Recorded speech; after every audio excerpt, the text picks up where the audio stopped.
why Russia and Europe will come together. We started off with how, and I decided that it might be better if we went with why, because we've had a few things happen in the last 50 years that have illustrated we weren't just too sure on how it would happen, but we have never lost sight of why it would happen. We've never lost sight of what the record said would happen, but we're not just too sure how it will happen. And I think you can see as we go through this that there are some things that are still surprising to us. Well, as we go through this, and we want to make sure that this is proceeding. Whoops, there we are. It finally works. Why Russia and Europe will come together? Well, I've labeled a few steps we should take in this.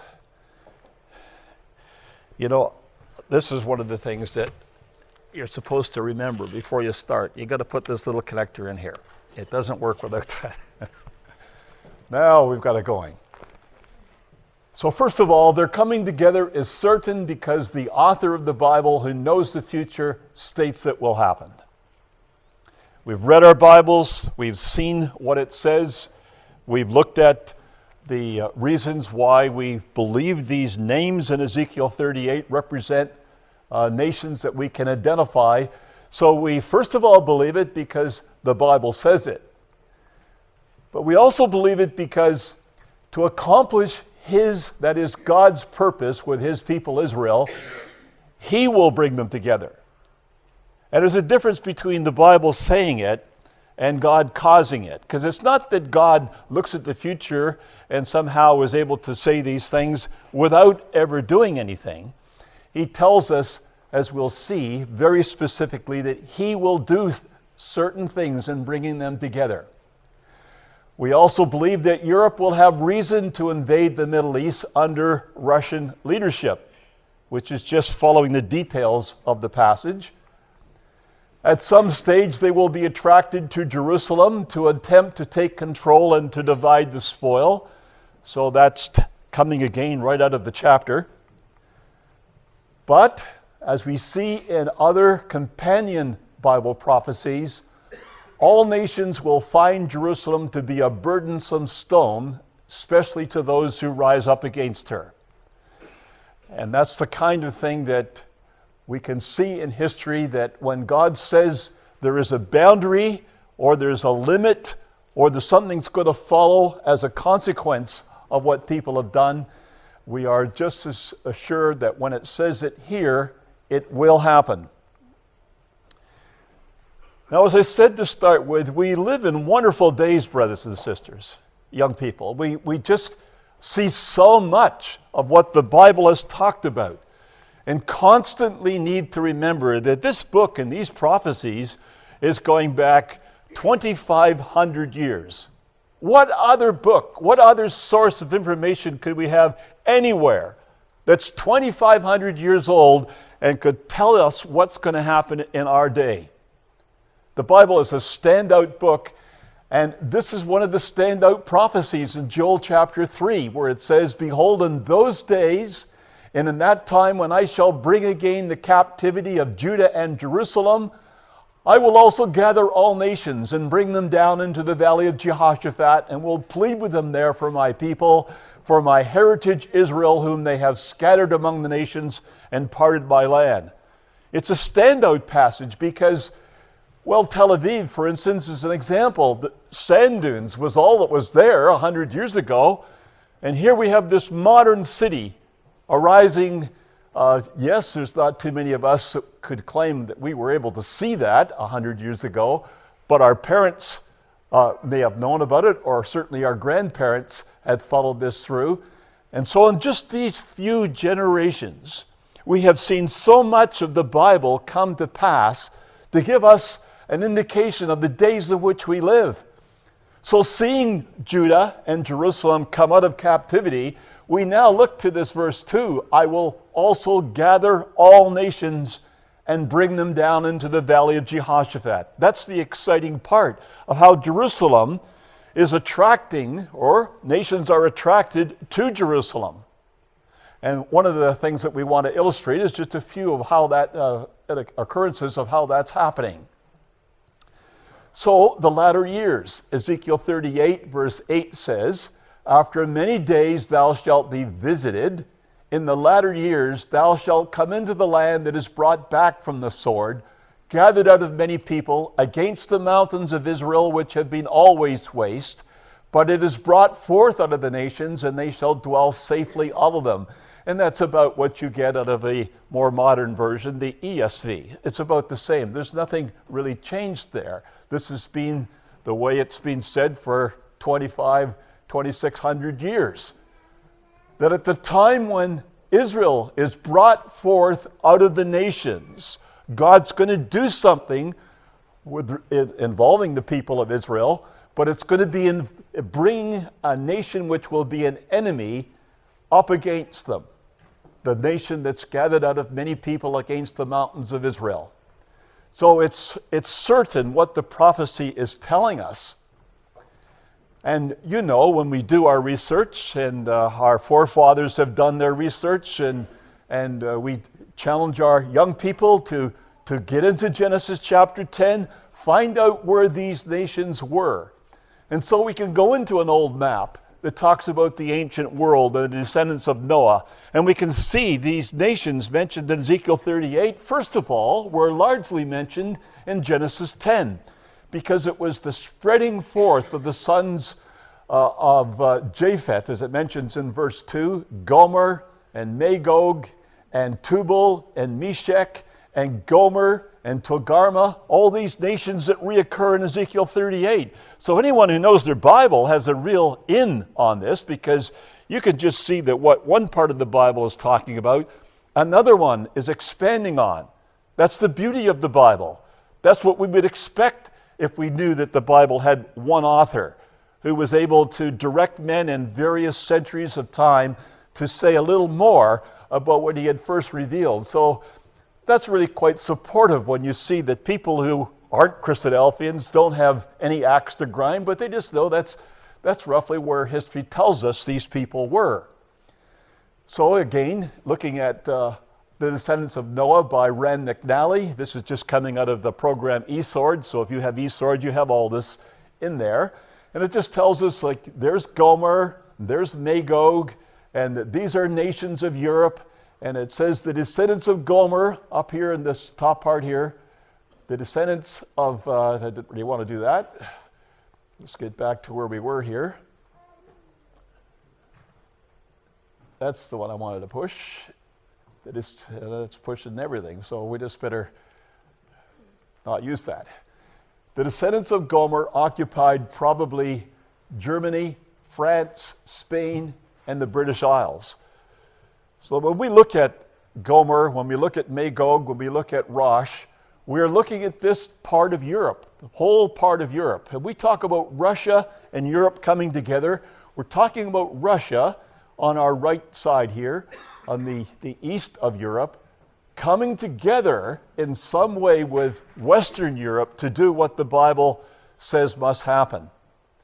Now, we've looked at this in many years. I can remember, listening to brethren talk about this, and until it came for my time to talk in public about this and try to illustrate what did we mean by that. And I have a slide coming up here which will show you the charts that we used at that particular time. So did we vary in 50 years? No, we've stayed with this chapter because we believe it identifies Rosh as Russia. It identifies these European nations, and there was no reason to believe there was somebody else. But just before we get into the details of that, I wanted to illustrate the second point that we were trying to raise. That is that it's not only that God could foresee this, and so he could tell us about something that hadn't happened. God says he will be involved. So looking at Ezekiel 38 verse 4, it says, "I will turn thee back and put hooks into thy jaws, and I will bring thee forth, all thine army, horses and horsemen, all of them clothed with all sorts of armor, even a great company with bucklers and shields, all of them handling swords." And it's roughly the same in the ESV. God says, I will do this. Now we know the way God works is using people. There may be circumstances of events that we could say could really only be an act of God, that those things are so coordinated, and history has a lot of them, where storms happened, or for some reason people were taken off guard, or they panicked, or something like that. So when God works, you can usually see it, and people would say, well, is that really God? Well, you don't see God acting as a being, but you can see the evidence of his work, and that's the prediction that God will do it. For people like us who believe that God's name is a particular name that talks about that he will be or he will do things, when we see it in the record, I will turn thee back, I will bring thee forth, you can see that same authority that's right there from the beginning of the Bible of what our God will do. And that's the strength of the belief we have in the fulfillment of these things. Again, in Daniel chapter 2, in verse 44, in the days of these kings shall the God of heaven set up a kingdom. It's not just that God could see this was going to happen. He says he will do it. He will set up a kingdom which shall never be destroyed, and the kingdom shall not be left to other people, but it shall break in pieces and consume all these kingdoms, and it shall stand forever. You know, one of the things that to some extent we might even feel a little disappointed and almost despair of is how evil this world is getting.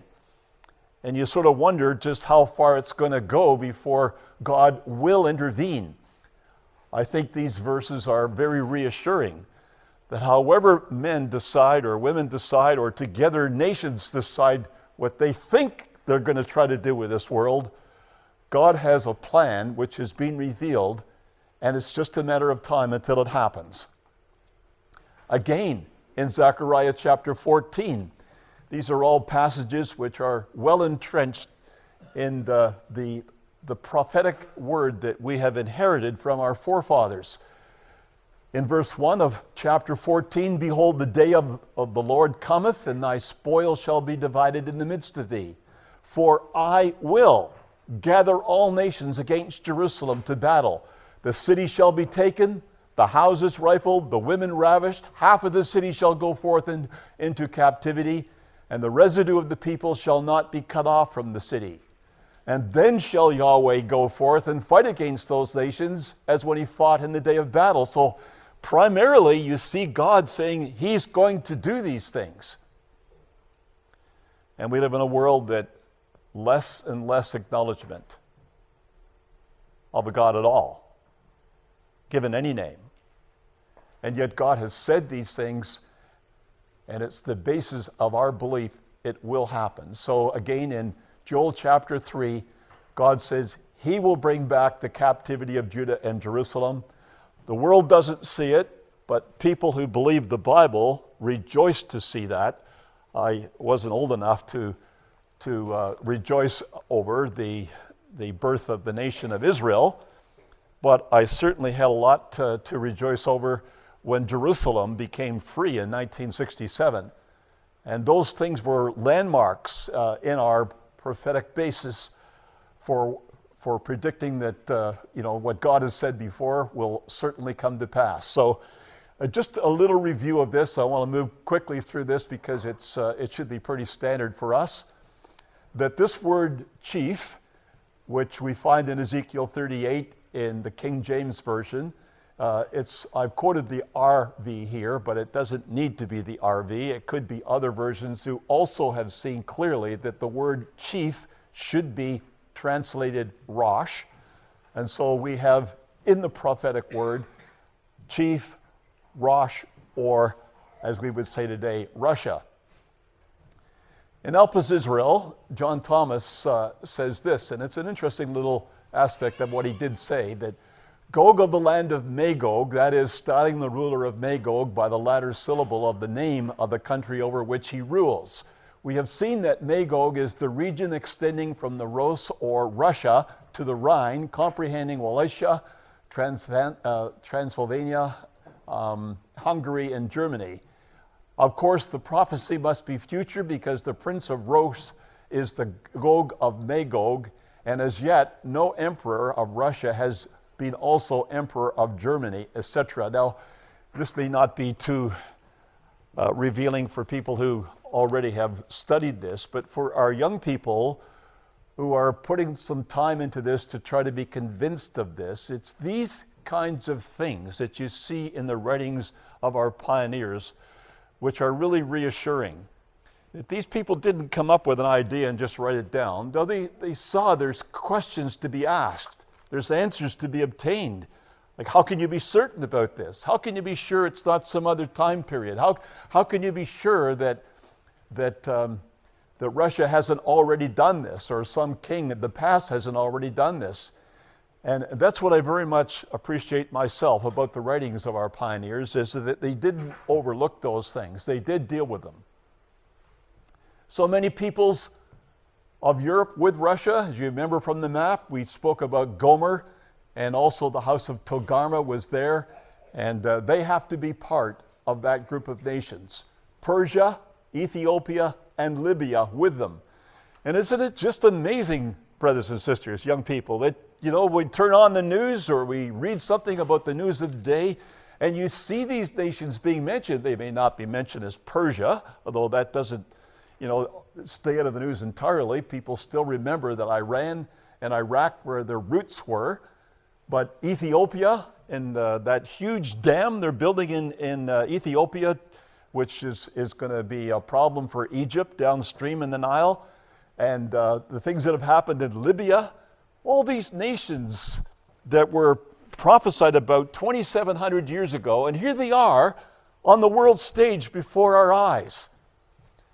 So, brothers and sisters, it's not a time that we need to be weak in our faith, because all these things strengthened what we have believed in times past. It's just to try to take it all in. So a little summary paragraph from Elpis Israel will illustrate how John Thomas sort of paraphrased that. So he says, Son of man, this is Ezekiel 38, 2-7, Son of man, set thy face against Gog, the emperor of Germany, Hungary, etc., the autocrat of Russia, Muscovy, and Topolsky, and prophesy against him and say, Thus saith the Lord God, Behold, I am against thee, O Gog, autocrat of Russia, Muscovy, and Topolsky. I will turn thee about, put a hook into thy jaws, and I will bring thee forth from the north parts, and all of thine army, horses and horsemen, all of them accoutred with, that's an unusual word, but that's just one of the things we deal with in Elpis Israel, with all sorts of armor, even a great company with bucklers and shields, all of them handling swords, among whom shall be the Persians, Ethiopians, and Libyans, all of them with shields and helmet, French and Italians, Circassians, Cossacks, and Tartar hordes of Uzbek, etc., and many people not particularly named besides. Be thou prepared, prepare for thyself, thou and all thy company that are assembled with thee, and be thou the imperial chief to them. So it sometimes is good to paraphrase so that people really understand the modern names that we could apply to those nations mentioned in Ezekiel 38. And just a little word about this, brothers and sisters, about a word like you saw there, we were stumbling over a little bit, a crouched, or I'm not too sure how to pronounce that, but it's not a word I would use very often, but it just means that they have all that armor, they're attired with that armor. One of the things that I do at home is we have a CHC school, Christadelphian Heritage College, in our ecclesial hall in Brantford, Hamilton area. And we have probably 25, 30 students, and I had the pleasure to teach grade 7 and grade 8 some things about the Bible study, and we did that for the whole year. And we took the book, The Trial, that was written by Robert Roberts, and we did it for the specific reason of trying to illustrate to the young people of today that you can actually read those books. That because they have big words doesn't mean to say that they were written for some other age. You can actually take a dictionary, have it beside you. So we read the whole book during class time, And the children, they had difficulty, like all of us do, with pronouncing words we've never seen before. But after a while, the children were able to get some kind of an idea of what a word would mean before they looked it up by just how it's used. And I think it's essential to try to get our young people to read our pioneering books, to be able to not be afraid of it. And I guess one of the worst things we can do is to suggest to them that, oh yeah, there's big words there and you'll have a hard time with it. That's just an attitude towards it. But to not understand those books is to not to see where we have come from and how long ago people put hours and hours and hours into this study. This didn't come by John Thomas just writing it down. He had to put his hours of study, and he was studying people who had done their hours of study. Sometimes it's hard to realize just how much work would have gone into being able to write a summary paragraph like that. While Russia guards the others, it does say that in verse 7, be thou prepared and prepare for thyself, thou and all thy company that are assembled unto thee, and be thou a guard unto them.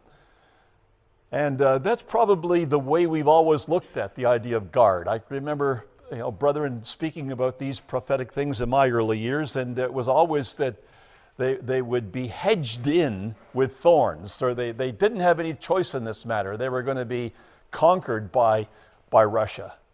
Now, we've had a little bit of a reason to question whether that will be quite the case, and even very recently to question it again to see what Russia has done down in Crimea and the reasons why they went into Crimea and how they have said that they would defend other Russian-speaking areas of nations that once were part of the Soviet Union. Very interesting. Now that's the chart that I used back in 1967. And we were going through with some public lectures. And that's the actual chart, just a picture of it, and it illustrates the things that we were saying. You can probably recognize there that that's not different from many charts that you may have seen that were variations of it. But one of the pleasurable things about that chart was that was made on a floor in the house of one of the brethren of a city that we were lecturing in. And the young people all got together, and one brother had the ability to lay it all out. And he did all the pencil work, and then the young people came along and they painted it. Now, since we don't use charts, not really anymore, there still are some cases where people use charts, but we've lost that idea of getting together to prepare ourselves to go out in a campaign on this topic. When a brother does it on PowerPoint, he does it all in his study, and he comes out and presents it. We've lost something because we don't work together to do that anymore like we used to do. And there used to be a real excitement in an ecclesia when you could work together to get prepared for some event that you're putting on for the public. I just think that's something we shouldn't forget. But look at what we were saying 50 years ago about Russia. This is when they were still in the Soviet Union. Russia and Israel. Russia advances to world conquest. Increasing communist peril challenges the West. 23 wars against the Reds in 20 years since World War II. Over 1,000 million held under communism. Domination of a quarter of the world's land area. 20-year average of 1 million enslaved each week. Reds believe they will conquer the world in 20 years. Massive stockpiling of terrifying war weapons. The coming Russian invasion of Israel will plunge all nations into World War III. Now, I don't know, but some of your older ones might even remember the language, and you may even be able to detect the author of some of those phrases, because he wasn't a person in Canada. He was a person in Australia that actually phrased that together, a young man at that time. And that was what we saw. That was the Soviet Union. I don't know, there'd be a few of you would remember Sputnik. You know what I mean by Sputnik?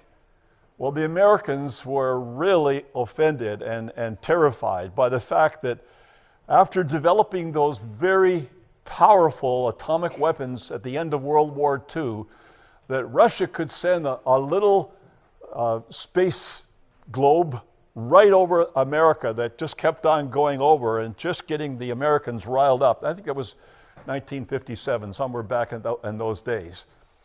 Well, that's the kind of thing that was the mentality behind those words. People were terrified that World War III was about to be fought and that it would be an atomic war. Do we feel that way today? Like 50 years later, do we still believe that we're likely to have World War III break out with atomic weapons? Well, it is interesting, isn't it?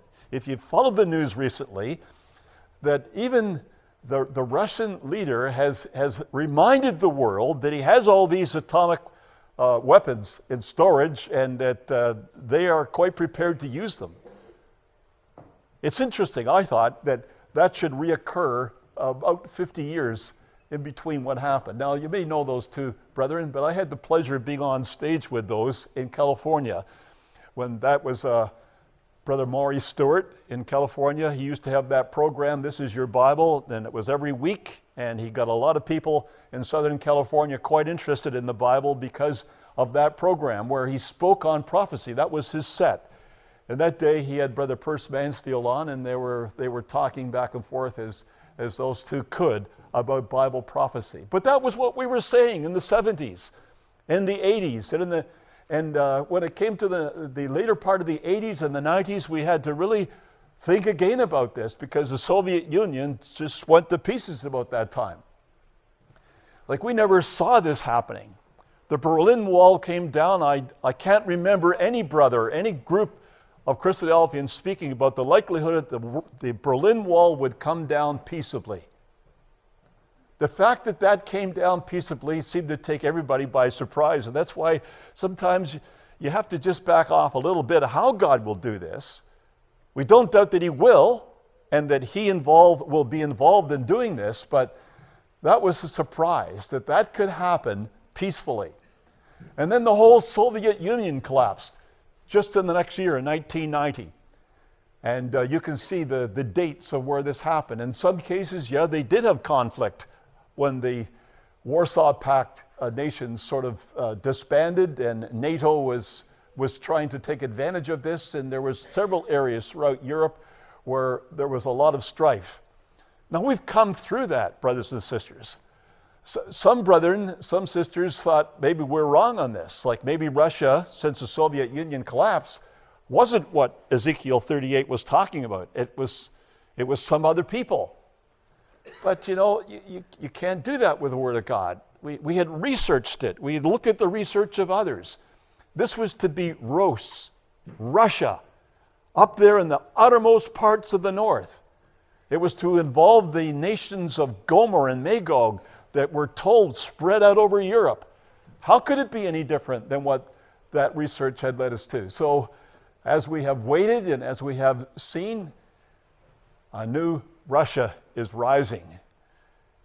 And it, in some senses, is as scary as the other Russia in the Soviet Union, but there are very significant differences. This man, who knows whether he will be the man that does these things. He certainly has some characteristics which are quite different than Khrushchev. If you remember Khrushchev and Brezhnev, and some of those old Russian leaders who could take their shoes off and pound the table of the United Nations and make their point, but they didn't have one thing that this man has. And I want to just go through that just carefully with you. So it says that I will gather all nations against Jerusalem to battle, and the city shall be taken. So one of the things that Russia really needs to have is to illustrate there's some interest in Jerusalem. What is the interest that Russia has in Jerusalem? Well, Sister Dorothy and I took a little tour of Israel. I would really suggest that maybe brethren and sisters could do this. We did it on our 40th wedding anniversary. We thought we'd just go to Israel. We just went to Israel. We rented a car. We drove around. But we had something in mind. We wanted to see who were the stakeholders in Jerusalem. Who had the interest in the outcome of Jerusalem? Who wanted to take it over, or who wanted to make sure that they weren't left out. So when you look at the stakeholders of Jerusalem, there is the Latin Quarter. Distinctly, the Roman Catholic Church is there in the Latin Quarter. There's the Arab Quarter, and you can certainly see the influence and the rivalry between the Jews and the Arabs. Then there's the Jewish Quarter, and then there is the Greek Quarter. There's those four quarters of Jerusalem. So to really understand who the stakeholders are, you have to see who is behind the Latin Quarter. Like, who is really interested in the Arab part? What is the interest that the Jews have in the Old City, and what is the interest of the Greek Quarter? And you only have to walk a little bit towards the Mount of Olives to see that Russia has some real estate in Jerusalem. Like, Russia has some interest. They already have some real estate there. And this church, the Church of Mary Magdalene, stands out. Well, you can see by the way the design of the roof is that, that come from Russia. And Russia is an important area of study to see what Russia's interest is in Jerusalem historically, and how that behind the scenes from time to time they do have some interest in dealing with the government of Israel to satisfy some of their concerns about the real estate. But we never saw that with Khrushchev. You never saw that with Brezhnev, these other leaders of Russia. This is unique. And this is something which gives us some substance to talk about why Russia and Europe will come together. Because this man, you never want to say too much about a person's personal belief, but he would certainly appear to be religious, but whether there really is any religion in him or not will be seen in time. Whether his association with these other leaders is just to advance his own political agenda, or whether he really has some genuine interest in it. I doubt the genuine interest. Just a couple quotes from some modern writers on this. I don't know how many of you actually look at the snippets that's coming out from Brother Don Pierce in England, but I found this a wonderful resource to speak on prophecy, is just to see where people are. So now look at this. This is from Forbes. It's the 25th or the 21st of May of this year. It says, when Putin came to power, he shrewdly noted the Russian Orthodox Church's useful role in boosting nationalism and the fact that it shared his view of Russia's role in the world, and began to work towards strengthening the church's role in Russian society. Now, this is not me saying this. This is not Chris Adelphi. This is not John Thomas. This is one of the newspapers commenting on what they see Russia doing under Putin. That he seems to see there's some value in associating himself with the Russian Orthodox Church. So early in his presidency, the Russian Duma passed a law returning all church property seized during the Soviet era, which alone made the Russian Orthodox Church one of the largest landowners in Russia.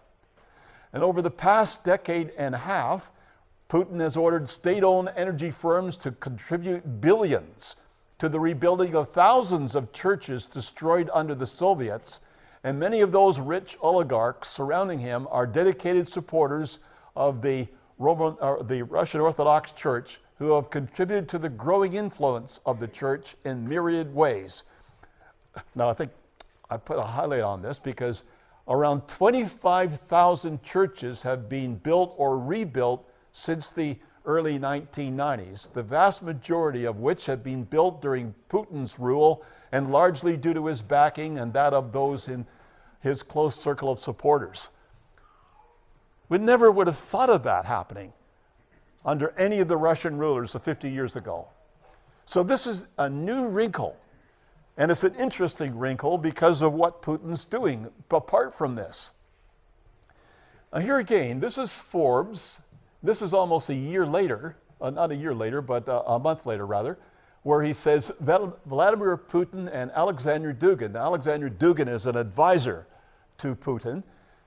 that their vision of Holy Russia, which is shared with the Russian Orthodox Church, sees Russia's mission as being to expand its influence and authority until it dominates the Eurasian landmass by means of a strong, centralized Russian state aligned with the Russian Orthodox Church, championing traditional social values over against the cultural corruption of a libertine West. Now, just to save a little bit of time, I think that's all we need to read. Now, that's the kind of thing that we see out there. It's in the press, it's in the media, it's on TV, it's in the news magazines. It tells us that there's something about Russia going religious to accomplish a bigger end, and the bigger end is to dominate Europe.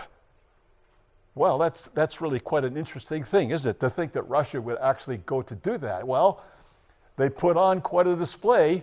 You think of the money it took to revitalize this church, Christ the Savior Cathedral in Moscow, after it was very largely destroyed by the former Soviet Union. And in a picture like this, you can hardly imagine it. And the news magazines just jump on something like this to see Putin crossing himself with the Pope. Like, who would ever expected the Pope and the Russian leader to ever be together 20 years ago? These things are unique in our day. To see how it's happening and where it's leading is really challenging. So it says, again in the Moynihan letters, June 10th, so we're getting very close to where we are presently. President Putin came to Pope Francis this evening to speak about the possible pathways to peace in Ukraine and the Middle East. Putin, who had been in Milan in northern Italy at a major international exposition on food worldwide, arrived a little after 6 p.m., about an hour later than anticipated, and the two of them spent about 50 minutes talking together privately through interpreters. Now, that's the nice way of saying that. The fact was that Putin was an hour late for his meeting with the Pope, and the media picked it up like, who else in the world would keep the Pope waiting for a whole hour, except the president of Russia?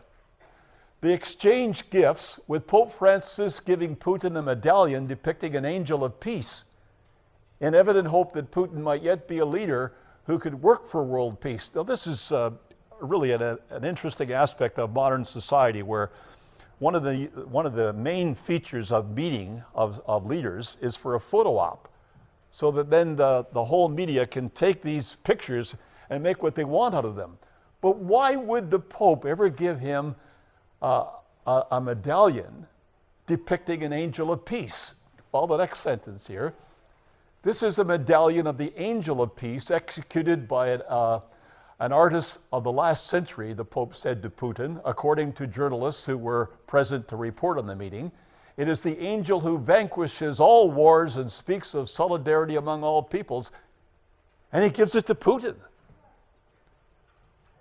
Well, I guess there are some mysterious things going on in that sense, but here's another one. I'm sure many of you have been following this, of just seeing the dependence that Europe has upon Russian energy. And we've been seeing pictures and pictures of this in the press, of the number of pipelines bringing either gas or oil from Russia into Europe. One of the ones being so interesting is this last one, and I got this just off the internet yesterday, because we've seen all kinds of plans for these pipelines, and we know that they were intending to go with a pipeline into Bulgaria, and that was called the South Stream. They canceled that one. They were thinking of bringing one down into Turkey and then going through Turkey, but really what they've decided to do is come under the Black Sea and go into Turkey and then into Greece.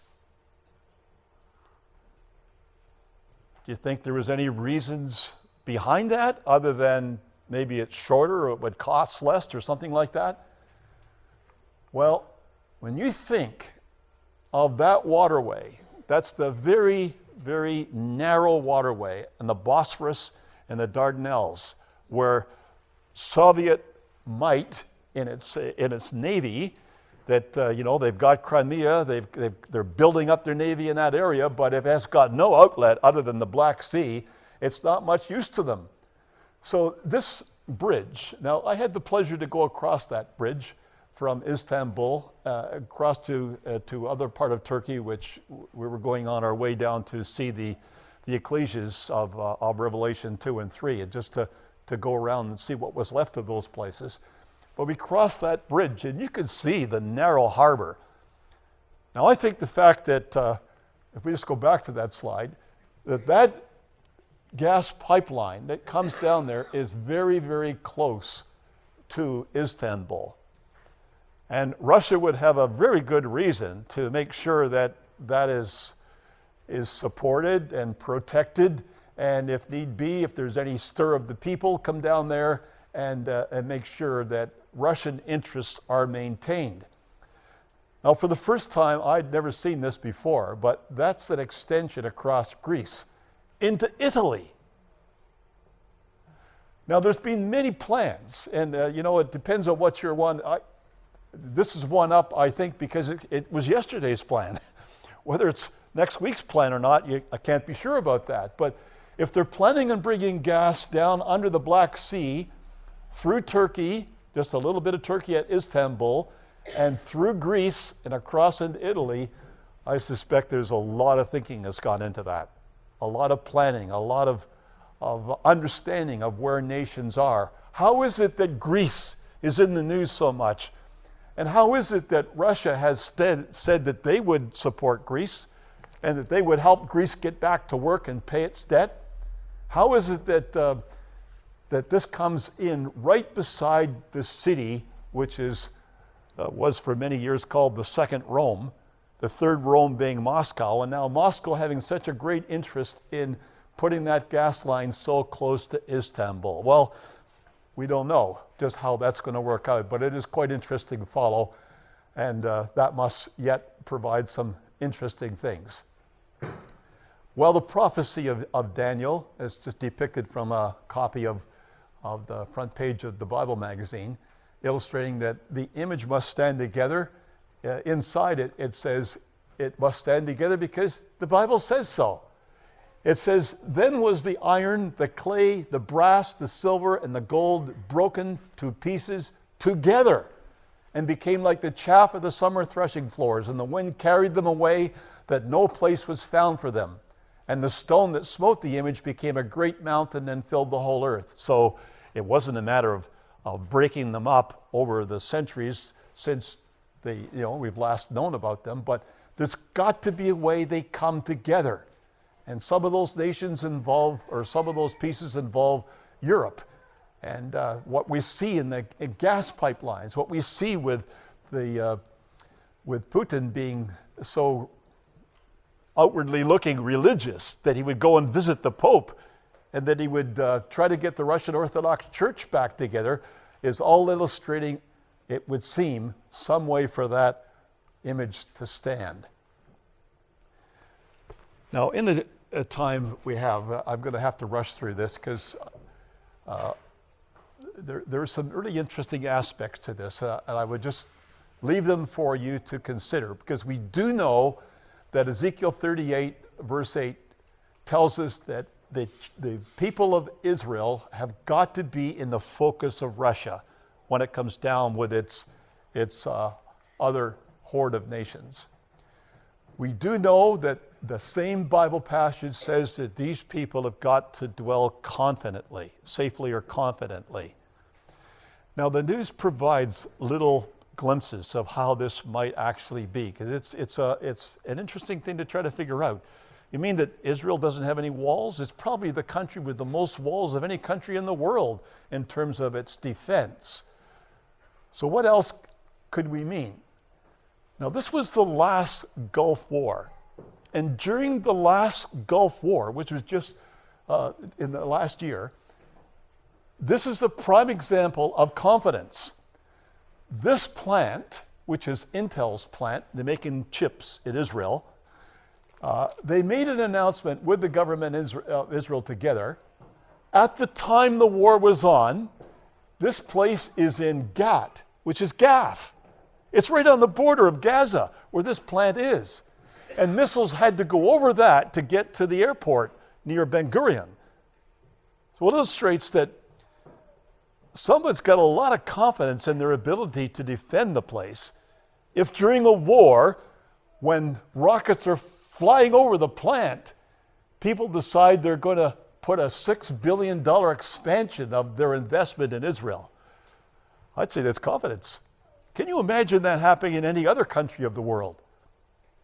So things that you would hardly believe possible happen in Israel and continue to happen in Israel. Like, we had no idea of this 50 years ago. We had no idea of this 20 years ago, that these great gas discoveries off the Mediterranean coast of Israel would lead to Israel being a producer of gas and being prepared to sell it to other nations in the area and possibly to Europe. And so we've seen these huge ships now becoming maybe the way people would view ships at the sea, because they're an LNG, liquid natural gas tanker, where large part of those big domes there is just the insulation to keep it cold enough to keep it liquid. And that's being transferred from the wells or at least places where they liquefy it, to other places around the world. And the world's changing in this aspect, because we see these ports popping up around the world that can handle these tankers and take advantage of the fact that a lot of gas can come in the liquid form. Well, again, you see, it's God. I will bring thee against my land. And you will come like a storm. It's not going to be missiles, brothers and sisters. It couldn't be missiles.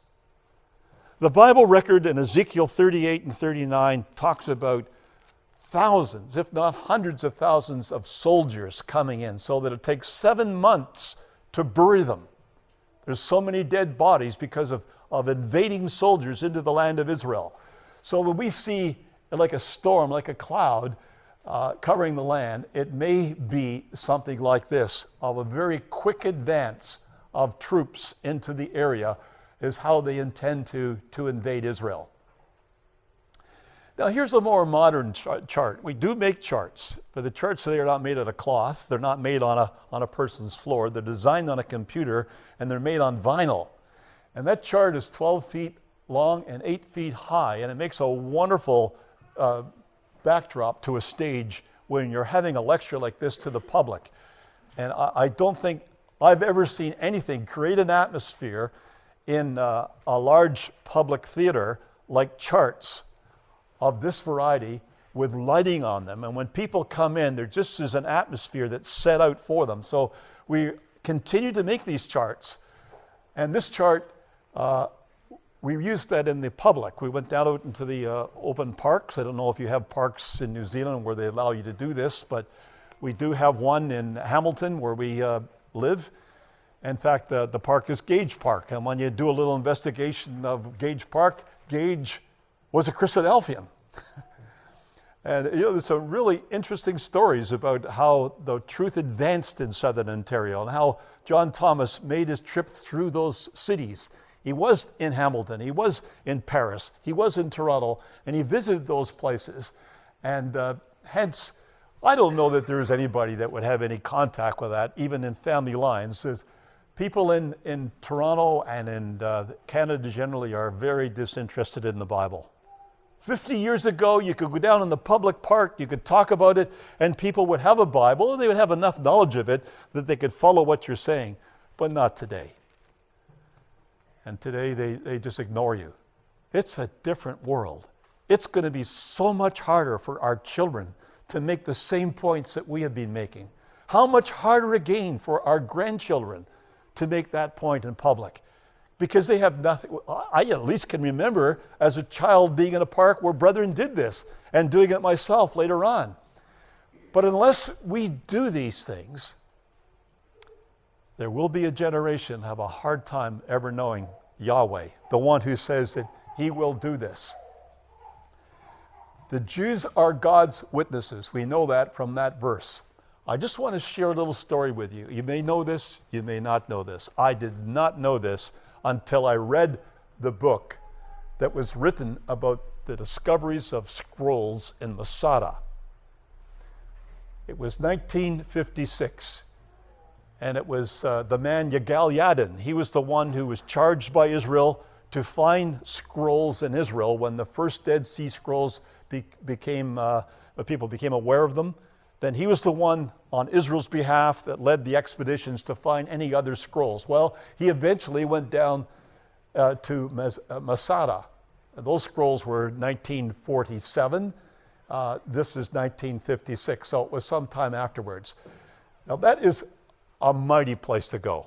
If you ever visit Israel, you want to go to Masada, because this was Herod, the Herod that built the temple in Jerusalem, had built this place as his palace, and it was protected down here. There's nothing around. There's no vile someone to vie for his possession of that. Although, the Jewish rebels managed to get in there just at the time of the fall of Jerusalem, and so it gave the Romans some real trouble for a few years afterwards. And I don't have the time to explain this part here, but that's not an original. That's a man-made ramp that's still visible from the air as how the Romans managed to get up to the top part of Masada. And they thought there might still be some scrolls up there, so they did their investigation on the top, and they found the place on the wall which they thought must be a synagogue that was used by the Zealots sometime in AD maybe 71, 72, 73, just a little after the destruction of Jerusalem. So what they had to do was they had to dig around, and in many cases, if they hadn't dug, they would never have found anything. So Sister Dorothy and I were up there. We walked around, and this was the place. It was a synagogue in Geniza. Geniza is just a word for a grave for scrolls, because the Jews wouldn't burn them, they wouldn't destroy them, they wouldn't throw them out. They buried old scrolls. So they thought there could be some old scrolls buried under that. Now just think of this, because I felt this was sensational. Like, it was one of the most sensational parts I felt for Christadelphians out of all the Dead Sea Scrolls being discovered, because they dug underneath the synagogue and found that there was a couple places in the floor that obviously had been filled up by something. You could tell by the dirt there was different, and they dug down very carefully. Like, this wasn't with a shovel. They were digging with maybe a toothpick or something like that to make sure that there were any scrolls, they wouldn't be destroyed. They didn't find anything in a jar here, but they did find an old scroll. I don't know if you can see a little bit of writing. That's all that was left of it. Just a little bit of writing on a scroll. But it was enough writing to identify where it came from. And I thought it was just sensational that Yigal Yadin wrote it up. That's a picture from his book. It's the actual page. And it says, portions of the Ezekiel scroll containing the vision of the dry bones, which were found in the second pit under the floor of the synagogue. And he made nothing of it. You see, the Jews don't make anything of that. But the Christadelphians would. And if I had known about it, I could have made much use of this many years before that. But this is what it said.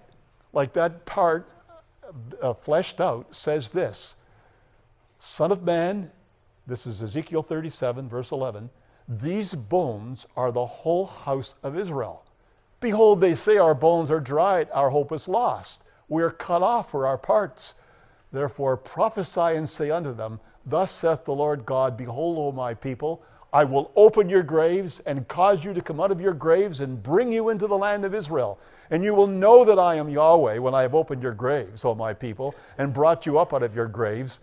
And I will put my spirit in you, and you shall live, and I shall place you in your own land. Then shall you know that I, Yahweh, have spoken it and performed it, saith Yahweh. Well, all of that is not fulfilled. But what a sensational find. They're looking in a Geniza. That's a grave. They're looking in a place where you would never ever expect to find a scroll.